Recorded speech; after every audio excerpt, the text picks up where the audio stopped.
তোমাদের সাথে এই ভিডিওটা শেয়ার করার জন্য আমি এত বেশি এক্সাইটেড ছিলাম যে ভুলেই গেছি তোমাদেরকে এটা শেয়ার করতে হবে। আর একই সাথে পাঁচটা মাম্মিকে আজকে সাজিয়েছি। চলো তোমাদেরকে এক এক করে লুক শেয়ার করি। ভালো আছো? হ্যাঁ। আচ্ছা, আজকে কি তুমি নিজেই বলো। আজকে আমার সাজ, আচ্ছা, তো মা দিচ্ছে। আমি আগেও একবার এসেছি তখন। এটা সেকেন্ড টাইম। আচ্ছা, সেকেন্ড বার সাধেরই সাজ। সাজেরই সাজ।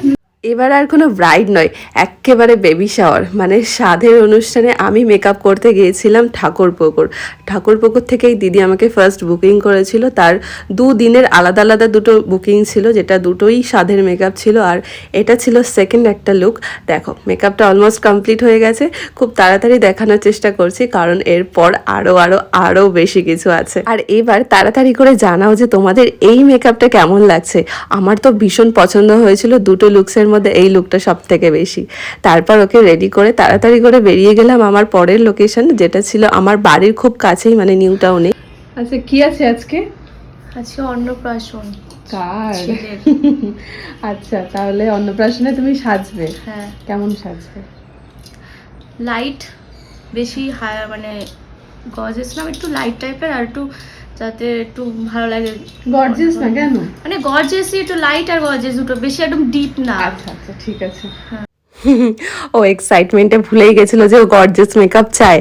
যাই হোক, ওর মেকআপটাও ওর রিকোয়ারমেন্ট অনুযায়ী আমি স্টার্ট করা শুরু করি। এখানে দেখো একটা সুন্দর কাট ক্রিজ করেছি, যেটা ওর ছোট ছোট চোখে খুব ভালো লাগছিল। তারপর একটা সুন্দর ফ্লাওয়ার বান করেছি। আর এখন তো জুঁই ফুলের সিজন, আমি তোমাদের স্টোরি আপলোড করেছিলাম যে জুঁই ফুলের সিজন অলমোস্ট চলেই এসছে। তো সেদিন ছিল একটা সুন্দর একটা পার্টি মেকআপের মতো, একটা রাইস সেরামানির মেকআপ। এটাও তোমরা জানিও কেমন লাগছে আমার এই ছোট্ট মিষ্টি ব্রাইড নয়, আমার অন্নপ্রাশনের একজন ক্লায়েন্টকে। তারপর তাকে সাজানোর পর আমি এই দেখো কত বৃষ্টি হচ্ছে, বৃষ্টির মধ্যে কিচ্ছু করার ছিল না, সমস্তটা ভিজে যাচ্ছিল, আমি ভিজে যাচ্ছিলাম, বাট আমাকে তো যেতেই হবে, আমাকে তো পৌঁছাতেই হবে, সে যাই হয়ে যাক না কেন। দেখো এই হচ্ছে আর একজন আমার মিষ্টি ক্লায়েন্ট। ও কিন্তু আমার কাছে আগেও একবার সেজেছে, তখন মডেল হিসেবে সেজেছিল। সুন্দর করে সাজিয়ে দেবে। সবাই বলে কে সাজিয়েছে, আমি যেন তোমার কথা বলতে পারি। একদম অলরেডি একবার সেজেছে আমার কাছে, আমি তো বলেছি আজকে একদম স্পেশাল অন্যরকম ভাবে। কোনো ডিমান্ড আছে যে এরকম করে দাও? তুমি করে দাও তোমার মতো। আচ্ছা, তোমার খোপা লাগবে, নাহলে আমার ঘামে সব চুল খুলে যাবে। খোপা? আচ্ছা আচ্ছা, খোপা করে দেবো। কত মিষ্টি ওর কথাগুলো না। ওকে আমি অনেক বছর ধরে চিনি, কারণ ও আমার স্কুলে পড়তো। আমার থেকে সিনিয়র না জুনিয়র সেটা আমার খেয়াল নেই। তো এই দেখো, ওর রিকোয়ারমেন্ট কিচ্ছু ছিল না, একদম আমার ওপরে ছেড়েছিল, কারণ ও আমার সাজ প্রতিনিয়ত দেখে, আর ও আমার কাছে আগে আরেকবার সেজেছিল। তাই আজকের একটা স্পেশাল দিনে ওকে আমি সাজাতে পেরে আমার অনেক বেশি ভালো লাগছে।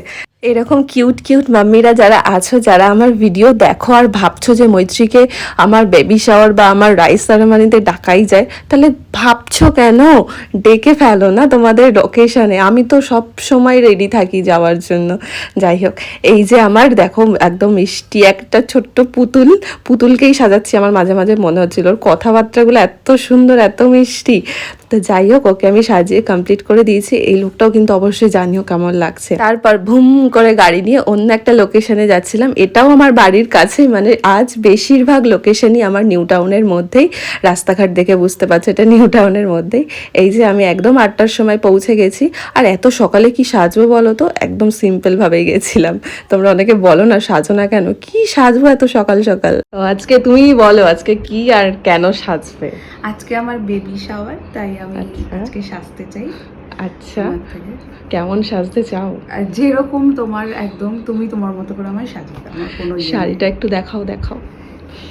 শাড়িটা একদম মডেলের মতো, মানে ব্লাউজটাও ভীষণ সুন্দর। এইটা আজকে শাড়ি, আর আমি সাজটা একদম তোমার উপর ছেড়ে দিয়েছি, তুমি যেরকম সাজাও। ঠিক আছে, খুব সুন্দর করে সাজাবো তোমাকে।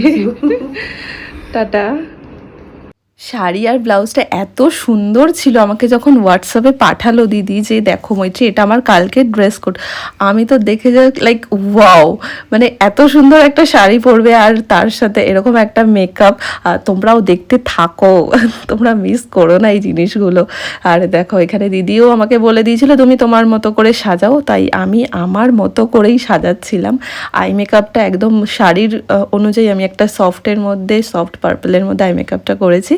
অ্যান্ড এই হচ্ছে হাফ লুক, এরপরে হেয়ার স্টাইল হবে। বাকিটা তোমরা জানাও তো এই অবধি দিদিকে দেখতে কেমন লাগছে। ভীষণ হালকা সফটের মধ্যেই রেখেছি, কারণ এই সমস্ত অনুষ্ঠানগুলো ছিল দুপুরের, তাই দুপুরবেলাটা একটু মনে হয় যে আমার একটু হালকা একটু সফট মেকআপগুলো বেশি করে করা উচিত, বেশি ডিপ কিছু নয়।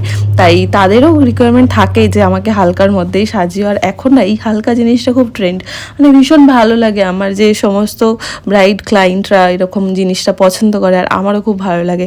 জানো তো আগে আমার কাজগুলো না এরকম ছিল না, আমি আগে প্রচুর ডিপ মেকআপ করতাম, বাট ওই যে হাতটাকে ঘষিয়ে মেজে আজ এই জায়গাটায় এসেছি। আর এই যে দেখো আমার পরের একজন ক্লায়েন্ট ছিল, যেটা আমার একজন টিচার ছিল আমার স্কুলের, সেই টিচারকে আমি সাজাতে গেছিলাম। এটা ছিল সোদপুর লোকেশন। ভীষণ তাড়াতাড়ি করে মেকআপটা কমপ্লিট করতে হয়েছে, আর এটাও দেখে তোমরা জানিও কেমন লাগছে। তো চলো এই অবধি ভিডিওটা, অনেক টায়ার্ড আমি, টাটা।